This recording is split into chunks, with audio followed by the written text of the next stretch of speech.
RTV app వార్తల్ని క్షణాల్లో చదివే అవకాశం ఉంటుంది. ఒక న్యూస్ పేపర్, ఒక టెలివిజన్ ఛానల్ మీ చేతుల్లో ఎప్పుడూ ఉంటాయి. వందే మాతరం ఎంతోమంది భారతీయులని చైతన్యపరిచినటువంటి పదం ఇది. వందే మాతరం 1875 నవంబర్ 7వ తేదీన బంకించంద్ర చటర్జీ రచించినటువంటి ఆనందమఠ్ గ్రంథంలో ఉన్నటువంటి ఈ గేయం జాతీయ గేయంగా ఎంపికైంది.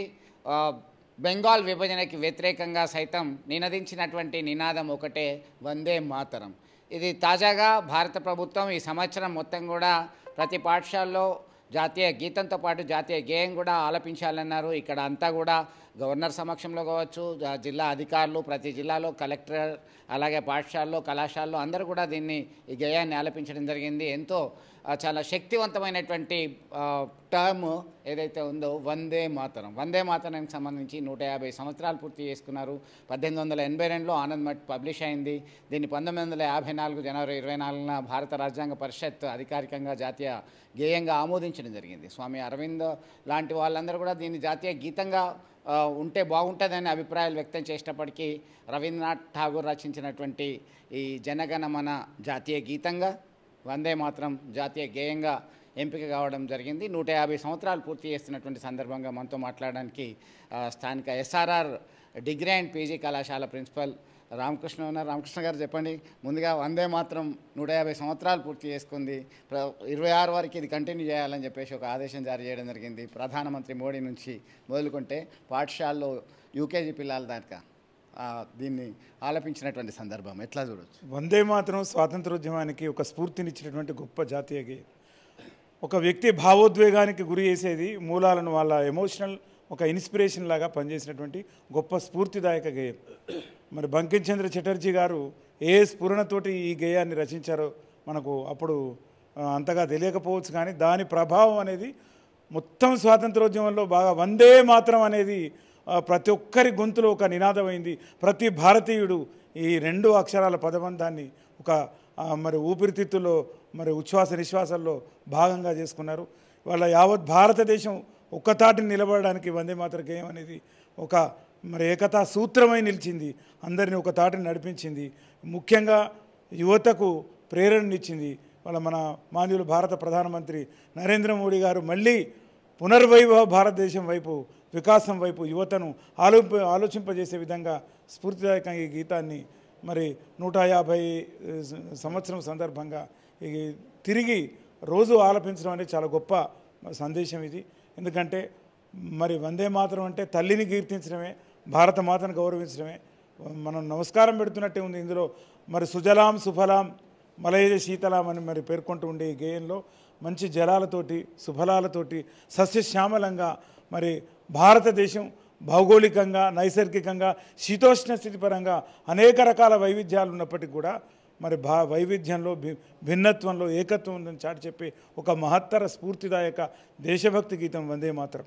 అది ఈనాటికి ఏనాటికి ప్రతి భారతీయుడి గుండెల్లో ఒక గుండె చప్పుడులాగా మన అందరినీ కూడా నడిపించే ఒక కర్తవ్యాన్ని గుర్తు చేసేటువంటి ఒక సందేశంలాగా భావించవచ్చు. ఈ సందర్భంగా ధన్యవాదాలు. వందే మాతరం గీతాన్ని స్ఫురణకు తెచ్చినటువంటి మిత్రులకు కూడా అందరికీ కూడా నేను ధన్యవాదాలు తెలుపుతున్నాను, అభినందనలు తెలుపుతున్నాను. వందే మాతరం అంటూ నినదించి తెల్లవాని గుండెల్లో గుబులు పుట్టించినటువంటి దేశభక్తులు ఎందరో నేలకొరిగారు. ముందు తుపాకీ ఎక్కుబట్టి గుండెల్లో కాల్స్తామన్నా కానీ వారి మాట తల్లి భారతి నీకు వందనం అంటూ చేసినటువంటి నినాదం దేశ దాస్య శృంఖలాలని తెంచిందనడంలో సందేహం లేదు. మనతో మాట్లాడడానికి స్థానిక పొలిటికల్ సైన్స్ ఫ్యాకల్టీస్ సత్యప్రకాష్ ఉన్నారు. చెప్పండి, ఎట్లా చూడొచ్చు వందే మాత్రం 150 సంవత్సరాలు పూర్తి చేసుకున్న సందర్భంగా మరొకసారి అందరూ ఆలపిస్తున్నటువంటి పరిస్థితి ఈ జాతీయ గేయాన్ని? వందే మాతరం జాతీయ స్ఫూర్తిని రగిలించేటువంటి అవర్ నేషనల్ సాంగ్, మన జాతీయ గీతం. 1905 బెంగాల్ విభజన సందర్భంగా భారత స్వాతంత్ర పోరాటంలో స్వాతంత్రోద్యమ జ్వాలను ప్రజల్లో రగిలించినటువంటి ఒకే ఒక మాట, ఒకే ఒక గేయం వందే మాతరం.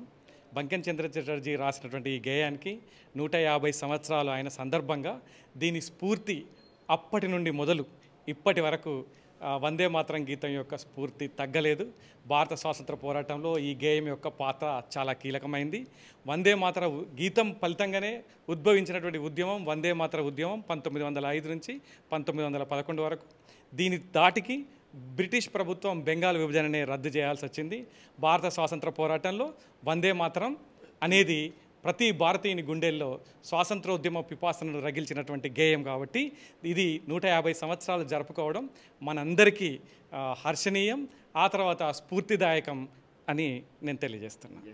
ఒక్క పదం వందే మాతరం మితవాదం నుంచి గాంధీయుగం వైపు నడుస్తున్నటువంటి జాతీయోద్యమంలో దేశభక్తిని రగిలించినటువంటిది. బెంగాల్ విభజనను రద్దు చేసేలా నినదించినటువంటి పోరాట స్ఫూర్తి క్రియాశీలక మిలిటెంట్ పోరాటాలకు కూడా దారితీసిందనడంలో సందేహం లేదు. అటువంటి వందే మాతరము 150 సంవత్సరాలు పూర్తి చేసుకున్నటువంటి సందర్భంగా ప్రతి భారతీయుని గుండె ఉప్పొంగిపోతుంది. మనతో మాట్లాడడానికి స్థానిక ఎంఆర్పిఎస్ నేత ఉన్నారు. చెప్పండి, ఎట్లా చూడొచ్చు దీనికి సంబంధించి 150 సంవత్సరాలు పూర్తి చేసుకున్నటువంటి సందర్భం? వందే మాతరం 150 సంవత్సరాలు పురస్కరించుకొని కేంద్ర రాష్ట్ర ప్రభుత్వాలు ఒక ప్రత్యేకంగా ఒక సమయాన్ని కేటాయించి వందే మాతర గీతాన్ని ఆలపించాలని చెప్పడం అనేది చాలా భారతీయులో కొత్త ఉత్సాహాన్ని నింపినట్టుగా కనిపిస్తుంది. నిజంగా దేశ స్వాతంత్ర పోరాటంలో వందే మాతర నినాదం అనేది యువకులకు స్వాతంత్ర పోరాట యోధులకు ఒక గొప్ప చైతన్యాన్ని ఇచ్చినట్టుగా మనకు కనబడుతుంది. వందే మాతరం నినాదంలో ఎప్పటికీ కూడా వందే మాతరం నినాదం అనేది దేశంలో ప్రతి పౌరుడు ప్రతిరోజు తలుచుకునే విధంగా స్వాతంత్రం తెచ్చిపెట్టిన ఒక నినాదం వందే మాతరం కనుక దాన్ని ప్రతిరోజు స్మరించుకోవాల్సిందిగా మేము గుర్తు చేస్తున్నాం. వందే మాతరం రవి అస్తమించని సామ్రాజ్యాన్ని స్థాపించి భారతదేశాన్ని బానిసలుగా మార్చినటువంటి తెల్లదొరలను కూకటి వేళ్లతో పెకిలింపవేసినటువంటి అత్యంత ముఖ్యమైనటువంటి మన స్వాభిమానం కోసం పాడినటువంటి జాతీయ గేయం వందే మాతరం.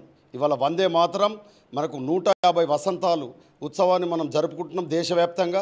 దీనివల్ల ఈ దేశ ప్రజల్లో దేశభక్తి అదేవిధంగా స్వాభిమానం జాగృతం కావడానికి ఈ యొక్క కార్యక్రమం ఎంతో ఉపయోగపడుతుంది. దేశ ప్రధాని గారు ప్రత్యేకించి దేశ ప్రజల్లో జాతీయోద్యమ స్ఫూర్తి అంతేకాకుండా దేశభక్తిని పెంపొందించే విధంగా ఈ 150 వసంతాల ఉత్సవాన్ని దేశవ్యాప్తంగా అన్ని కళాశాలలో యువజన సంఘాలలో అదేవిధంగా ప్రభుత్వ కార్యాలయాలలో ఈ కార్యక్రమాన్ని నిర్వహించే విధంగా మరి అందరినీ సూచించడం శుభదాయకం. దాన్ని ఉద్దేశించి మా కళాశాలలో మా కళాశాల ప్రిన్సిపల్ ప్రొఫెసర్ కల్వకుంట రామకృష్ణ గారి నేతృత్వంలో ఈరోజు దాదాపు 2500 మంది విద్యార్థులు 250 మంది teaching and non teaching faculty ఈ ప్రధానమైనటువంటి ఉత్సవంలో మంచి ఈ కార్యక్రమంలో పాల్గొని తమ యొక్క దేశభక్తిని చాటుకున్నారు. దీనివల్ల మనము రానున్నటువంటి కాలంలో కూడా దేశభక్తిని జాతీయోద్యమ స్ఫూర్తిని రగిలించే విధంగా పేర్కొనాలని గౌరవ ప్రిన్సిపల్ గారు సూచించడం జరిగింది. వారి యొక్క సూచనలు మేమందరం కూడా తూచ తప్పకుండా పాటిస్తామని మరొక్కసారి దేశ ప్రజలందరికీ గౌరవ ప్రధానికి ప్రత్యేక ధన్యవాదాలు తెలియజేసుకుంటున్నాం. మంచి కార్యక్రమం. ఎస్, వందే మాతరం అంటూ నినదించినటువంటి విధానాన్ని మరొకసారి కళ్ళకు కట్టినట్టుగా తెలియజేసేటువంటి బాధ్యత భావి పౌరులకు సైతం అందించినటువంటి ఘనత నేడు ఉందనడంలో సందేహం లేదు. ఖచ్చితంగా ఈ దేశంలో తెల్లదొరల వలస పాలనను అంతమొందించడంలో ఇది నినదించి వారి గుండెల్లో గుణపాలు దించింది.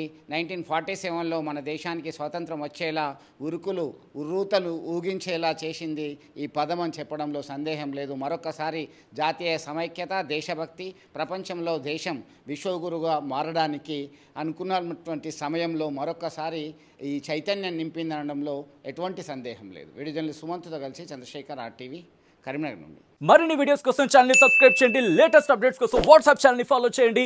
అండ్ లింక్ డిస్క్రిప్షన్ లో ఉంది.